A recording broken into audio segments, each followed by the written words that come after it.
धरती के, पूरी दुनिया की हम बात कर रहे हैं कि जिनको उनके जीवन में सबसे ज्यादा अपमान अगर किसी एक महापुरुष ने सहा है, एक महापुरुष सबसे ज्यादा अपमान तो किसने सहा है? परम पूज्य बाबा साहब, जिनको स्कूल के अंदर बैठ के पढ़ने का अधिकार नहीं था। सोचो आज के जो बच्चे हैं, थोड़ी देर को सोचो कि आपके बच्चे को कोई स्कूल में उनको नंबर चाहिए, 3 नंबर चाहिए, 4 नंबर। भारत में पूरे दुनिया में कोई उनके बराबर विद्वान नहीं है। इसका मतलब तब से लेकर आज तक परम पूज्य बाबा साहब दुनिया के इकलौते अकेले सबसे विद्वान थे और आज तक भी वो दुनिया के इकलौते विद्वान हैं। इस बात को हमें आपको समझना। और जब उन्होंने संविधान तक या साल भर तक आपके अंदर टीस बनी रहेगी कि देखो जब मौका मिलेगा हम इसको गाली जरूर देंगे। इसने हमें गाली दी, इसने हमें थप्पड़ मारी थी, हम इसको थप्पड़ जरूर मारेंगे। कोई तो ऐसे कि 20 साल बाद मर्डर कर देते। अरे इसके खानदान ने किया था तो 20 साल में उसका घाव नहीं बना। और एक तरफ परम पूज्य बाबा साहब ऐसे महापुरुष हैं, इसीलिए हम लोग उन्हें अपना भगवान कहते हैं। करोड़ों लोग परम पूज्य बाबा साहब को भगवान क्यों मानते हैं? क्योंकि हाथ में कानून बनाने के लिए, लोगों को अधिकार देने के लिए जब कलम उनके हाथ में आई तो जिन लोगों ने परम पूज्य बाबा साहब का अपमान किया था उनको भी एक एक अधिकार देकर परम पूज्य बाबा साहब ने समता मूलक समाज की स्थापना करने का काम इस भारत देश की धरती पर। और परम पूज्य बाबा साहब ने संविधान में सभी को अधिकार दिए, किसी के अधिकार में कटौती नहीं की कि दलित समाज के लोग, पिछड़े समाज के लोग, अल्पसंख्यक समाज के लोग के साथ साथ जो सवर्ण समाज के लोग हैं, जो सामान्य वर्ग के लोग हैं, उनको कोई ये नहीं कहा कि दलित को अधिकार मिलेगा आपको नहीं मिलेगा। उनके अधिकार भी सुरक्षित किए। और परम पूज्य बाबा साहब क्या चाहते थे कि जो भारत देश में की धरती पर जो पैदा हुआ है उन सभी को मानवता के बराबर अधिकार मिले। इन अधिकारों को परम पूज्य बाबा साहब ने संविधान के अंदर मौलिक अधिकार, मूल अधिकार के तहत एक एक अधिकार को लिखने का काम किया।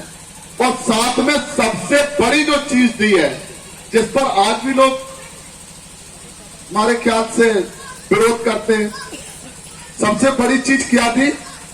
दलितों को, पिछड़ों को, कमजोर लोगों को, आदिवासियों को, जो जंगलों में रहते हैं, जंगल वाले जो रहते थे, उन्होंने तो विचारों ने कुछ पूज्य बाबा साहब ने अनुसूचित जाति को, अनुसूचित जनजाति को, जनजाति का मतलब आदिवासी लोग जो जंगलों में भटकते हैं, पिछड़े वर्ग के लोग, सभी को आरक्षण देकर, ये आज जब आप आरक्षण की बात है, लेकिन इस बात को भी आपको समझना चाहिए कि अगर भारत के करोड़ों लोगों को, दलितों को, पिछड़ों को, अनुसूचित जाति को, अनुसूचित जनजाति को अगर परम पूज्य बाबा साहब संविधान में आरक्षण न देते तो आज भी आपके लोग, करोड़ों लोग गुलामी का जीवन जी रहे होते।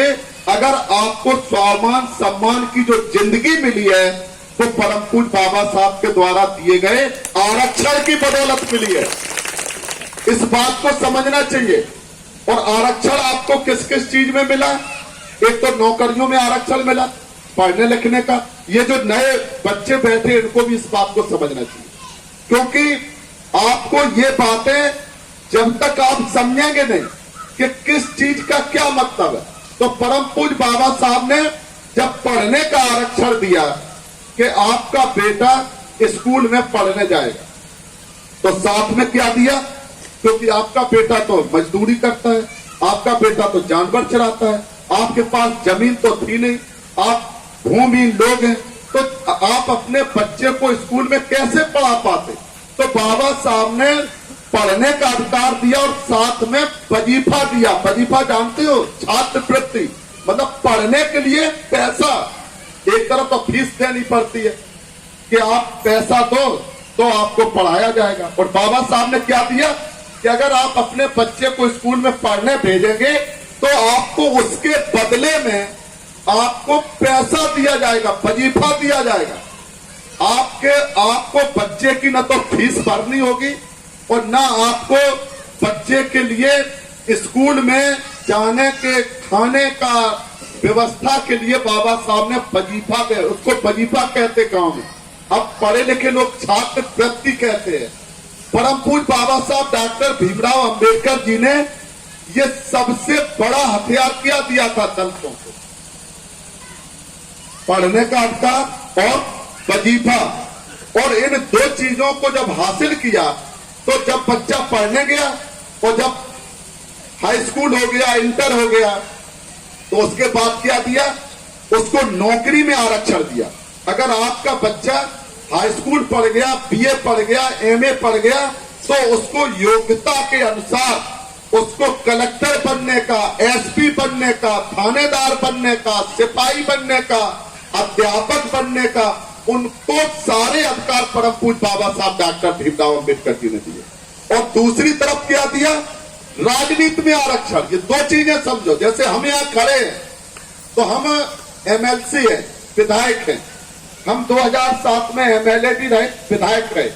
तो कैसे बने विधायक कि परम पूज्य बाबा साहब ने एक तरफ आपको पढ़ने का अधिकार दिया, आरक्षण दिया, वजीफा दिया, और दूसरी तरफ आपको विधानसभा और लोकसभा में जहां सरकार चलती है, जब आपको कोई स्कूल में घुसने नहीं दे रहा, सड़क पर चलने नहीं दे रहा, तालाब में पानी नहीं पीने दे रहा, मठ मंदिर में जाने नहीं दे रहा, तो क्या आप विधानसभा में घुस जाएंगे?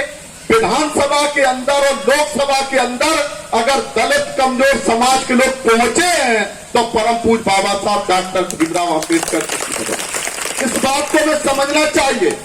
ऐसे ही नहीं पहुंच गए कि हम लोग के हम चलो कलेक्टर साहब बन गए, एसपी साहब बन गए, दरोगा जी बन गए। ये कैसे बने? ये सिर्फ और सिर्फ परम पूज्य बाबा साहब डॉक्टर भीमराव अंबेडकर जी के द्वारा दिए गए संविधान में अधिकार की बदौलत बने। और जब ये दो लोग बन के तैयार हुए, समझ लो कि आपको कोई कुछ देता है। अगर आपके पिताजी आपको विरासत में 10 बीघा जमीन दे दें, घर दे दें, तो अगर किसी का दिया हुआ कर्ज है आपके ऊपर, तो जमीन तो आपने ले ली। जहां पिताजी का, हम उनके लड़के, हम वारिस हैं, उनकी जमीन सब आपने अपना ले लिया।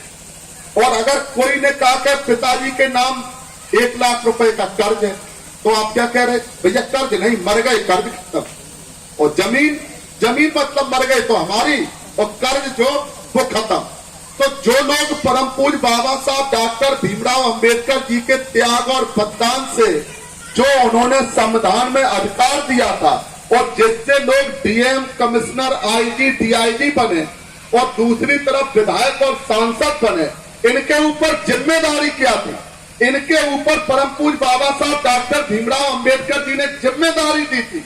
और उन्होंने जिम्मेदारी ये दी थी कि उन्हें पता था कि ये देश की जो जातिवादी लोग हैं, इनको, इस बात को आपको समझना पड़ेगा। मैंने पहले ही आपको बताया है कि जब देश अंग्रेजों का गुलाम था तो हम लोग 2 मोर्चे पर गुलाम थे।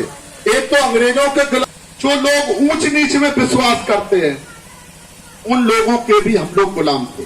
तो जो जातिवादी लोग थे, तो परम पूज्य बाबा साहब को चिंता थी कि हमने इन्हें संविधान में अधिकार तो दे दिए हैं, लेकिन जो अधिकारों को देने वाला होगा, अब जैसे यही मान लो कोई कार्यक्रम चल रहा है और आपके घर पे कोई कार्यक्रम है, तो वो आपने 10 तरह की मिठाई बनाई, अच्छा अच्छा खाना बनाया और एक कमरे में रख दिया, और उसकी चाबी किसके पास रहेगी?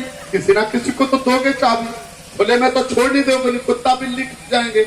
आपने जिनको चाबी दे दी, तो अब उनका मन है, अगर उनका मन है, आप गए उधर, अरे इधर आओ, मन है तो 2 रसगुल्ले दे दी, और नहीं है मन तो 20 बार निकलो, नहीं दे रहे, अरे तो झूठी हो जाएगी, गड़बड़ हो जाएगा, अभी नहीं, वो 4-5 बजे 6 बजे शाम को 5 बैठेगी तब खाना। आप घूमते रहो। उनका मन है तो साध के लाए और उन्होंने पकड़ा दिया।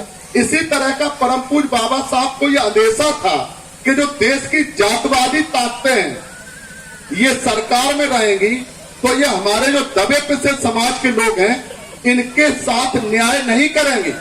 और परम पूज्य बाबा साहब डॉक्टर भीमराव अंबेडकर जी संविधान बनाने के बाद जब संसद से मैं पूछा गया कि आप संविधान के बारे में क्या कहते हैं, तो बाबा साहब ने कहा कि देश का, किसी देश का संविधान कितना भी अच्छा हो, अगर उसको चलाने वाले लोग अच्छे, एक एक देश के एक एक व्यक्ति को सबसे बड़ा अधिकार क्या दिया। जिस दिन परम पूज्य बाबा साहब डॉक्टर भीमराव अंबेडकर जी ने एक व्यक्ति को जब वोट का अधिकार दिया, तो परम पूज्य बाबा साहब डॉक्टर भीमराव अंबेडकर जी संविधान सभा से जब बाहर निकले, वोट का अधिकार देकर जब बाहर निकले, तो देश की जातवादी लोगों ने कहा कि बाबा साहब आज संविधान की एक लाइन अगर पूरी हो जाए, एक लाइन, आज में जब सुबह संविधान को पलटा तो उसमें आर्टिकल 47 उसमें लिखा हुआ है कि हम इस देश को, देश के लोगों को सम्मानजनक जीवन देने की जिम्मेदारी है सरकार की, सम्मानजनक जीवन देने की जिम्मेदारी। हमने कहा ये तो कितनी साधारण चीज है और बड़े आराम से लिखा हुआ, लेकिन उसका मतलब आप जानते हैं कितना बड़ा मतलब है कि परम पूज्य बाबा साहब उस समय सम्मान, ये पेट भरने का नहीं कि हमारा पेट भर गया बस हो गया,